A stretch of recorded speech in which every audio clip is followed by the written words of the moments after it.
Mark Dolan joins us right now. Where will we meet? I don't know. Vegas in the middle. How are you, great man?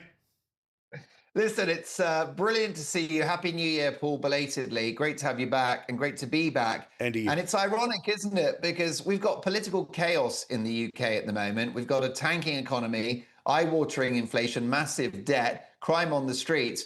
And the royal family, the monarchy, is there to provide stability. Good luck with that. And even when they boot him out, even when they get rid of him, even when they get rid of the house, even, I don't know where he's sleeping right now. He's sort of under a bridge somewhere. But the former Prince Andrew, now, Man Vincent, Wizen, whatever he is now, Batten and Windsor, whatever. Back in it with the Epstein files, another multiple million pages have come out, supposedly the end of it. But surprise, surprise, more emails and all of it not good. That's right. Just when you thought things couldn't get worse for Andrew, what is his surname? Especially Mountbatten Windsor, just a Royal Plonker, I think is a better double-barreled surname. Ex-Prince Plonker. Andrew Royal, and he's not going to sue us because he's got enough legal problems already. And listen, we thought, Paul, that, things couldn't get worse, and they have. And I think the reason why, obviously, you've got the email exchange between him and Jeffrey Epstein, a disgraced financier whose crimes are too egregious to discuss on a family show, a rotten, disgusting man. And Andrew's chosen to be friends with him. A lot of discussion on email about meeting glamorous young Russian women for lunch. Okay, that's one thing. But this new photo is extraordinarily damaging to the royal family. And it means that Andrew's brand, if it wasn't already damaged, it's over now. And the reason why is because, Paul, it's such a sinister photograph. Even if a crime hasn't been committed, it's a shocking look for the brother of the King of the United Kingdom. It's creepy.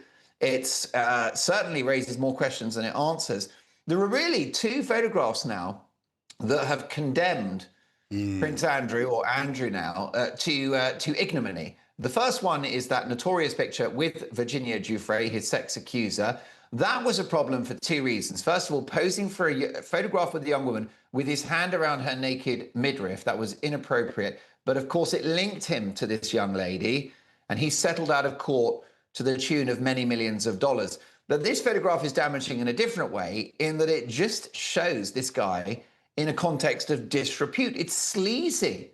It's disgusting. It's creepy. And so he won't live this one down. That is an image he'll take to his grave. The million-dollar question now is, how many more levers can be pulled? He's not the Duke of York. He's not Prince Andrew. Yeah. How do you solve a problem with this guy that can't be flushed away? Well, and also this scenario where I see, Keir Starmer has demanded that the former prince give evidence to an American parliamentary committee. Well, the American Parliamentary Committee can't force him to turn up. Why? Because he's not an American citizen. The British Prime Minister can't send him. I mean, it's not as if he's potentially, if somebody's arrested in an extradition process, but none of that is seemingly on the table. So it seems to me that, people like Keir Starmer don't want to say, well, I'm sorry, there's only so much I can do. They want to pretend that there is some other secret trapdoor for him to fall through. Well, the reality is, unless this thing takes a potential criminal tone, and again, Andrew denies everything, then it's going to stay like this. Now, the theory being that, well, the 3 million pages, they're all out now. No one has been through the 3 million pages that exist right now, even in the quick searching. So there might be something a little further around the corner. But there's a lot of distance between now and when we never have to talk about this bloke again. But the reality is he's just going to float in the ether, doesn't he? Well, that's exactly right, because he's not a prince anymore. He's not the Duke of York, but he will always be the brother of the King of the United Kingdom. He'll always have his photograph taken. And those two particular images, him and Giuffre, and now him hunched on all fours over an unnamed woman, will definitely haunt him for the rest of his days.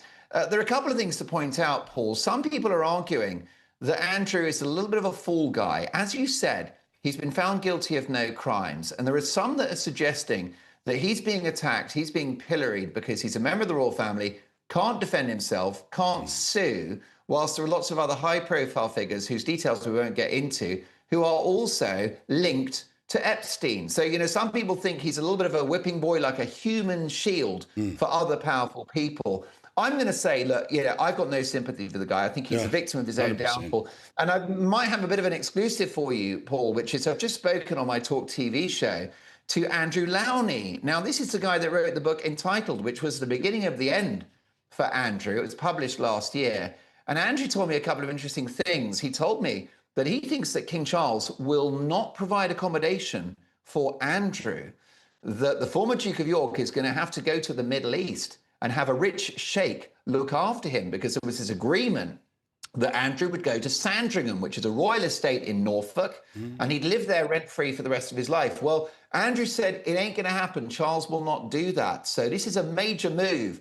It's an issue for the royals because the other problem is he remains a target. You know, he needs security. He's got to live somewhere. But according to this top royal insider, it won't be on a royal estate. It'd be fascinating to see. All right. Well, let's get to Keir Starmer, again, trying to play his way into the story, or at least reacting to it.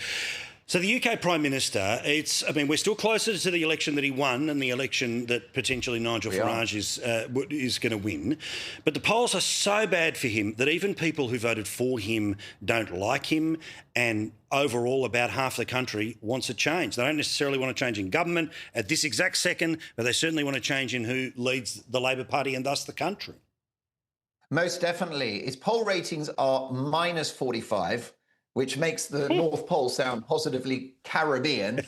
The guy is the most unpopular Prime Minister since records began. And the reason why is because he has pursued this policy of high tax, high debt, big public spending, inflation-busting pay rises in the public sector, and the country's in the toilet. You know, we've got no growth, the debt grows. So the policies aren't working.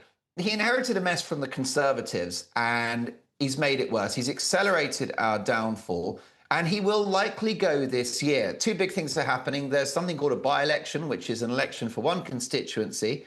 He's going to lose that, and he might lose it to Nigel Farage's Reform UK, at which point I think those Labour backbenchers will be thinking about their pay slips, and they'll get rid in order to stay in a job. Well, they say always back the horse called self-interest. They always, every time. Thank you, mate. Appreciate it. Love you, mate.